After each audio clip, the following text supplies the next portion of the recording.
And last lesson I'd like to mention from it is the role of the trade union bureaucracy, and I'm not having a go at Mick at all. He's a retired trade union. But you're very wise. Yeah. But there is quite a difference between Connolly and Larkin's style of trade unionism and, well, need I say it, Jack O'Connor and Dave Begg's style of trade unionism. There's quite a difference. It's quite stark. I actually went to a thing in Inchicore there about a week ago. They were unveiling a plaque to William Partridge, who was, Ali's nodding because she grew up around the railway works, but he was a shop steward in the railway works and also a city councillor who did marvellous things for the people of Inchicore, and they were unveiling a plaque to him on the street there in Emmett Road. It was gas because when he came along, I often think of Kieran Allen when he talked about how Connolly had train stations and hospitals and Fianna Fáil claiming, and everybody claims Connolly. Everybody claimed William Partridge that day. Eamon O'Queeve was there. Catherine Bourne from Fine Gael was there. We were there, obviously, the left. Joan spoke at it. I didn't see you, Mick, you probably were. But the whole of the SIPTU bureaucracy were there. Jack O'Connor was giving it loads for ages and ages. I think David Begg were there. I met them all. They were all at it.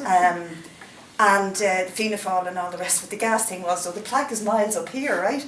It's way up on the top. I don't know why. It must be to do with something to do with planning and Dublin City Council. And somebody said that's like Yoko Ono's installation. You need a ladder to get up and read it. But the point is that the difference between what Larkin and Connolly stood for and what the bureaucracy that stands for today, and they were full-time officials, but they weren't bureaucrats in the same way, because what was driving them and what they were if you like, motivated about was the self-activity of the working class, was the question of creating structures and strikes and the ability of workers to break through from the nasty employers and the police. We've quite the opposite today. And hence, here we go in the next few weeks, and I think Mick and I should probably finish on the sum up of this, how we're going to try and bring back that spirit and rebuild a trade union movement.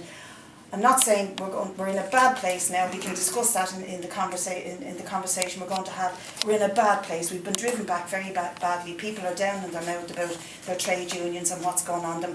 But through the Dublin Trades Council, through the initiative that Mick has taken, and with the support of other trade unions and socialists, we should really begin to register the disgust and the hatred and the passion of the Irish working class against a system that is now going to implement austerity and measures that are going to really, really hurt the working class of this city. The working class of this city, which have proudly stood up against the nasty employers and the police and gave us a memory and if you like, shoulders to stand on, shoulders of giants to stand on. And we need to, if you like, get back to that place, get back to that question of solidarity, of, you know, black and goods, of being able to stick up for each other, the traditions of it, respecting the picket line, the best traditions of the Irish working class. We're making a start with this demonstration. I think we should probably take some time to discuss how we do it. I've left out a lot of stuff, but that's the best I can do to drive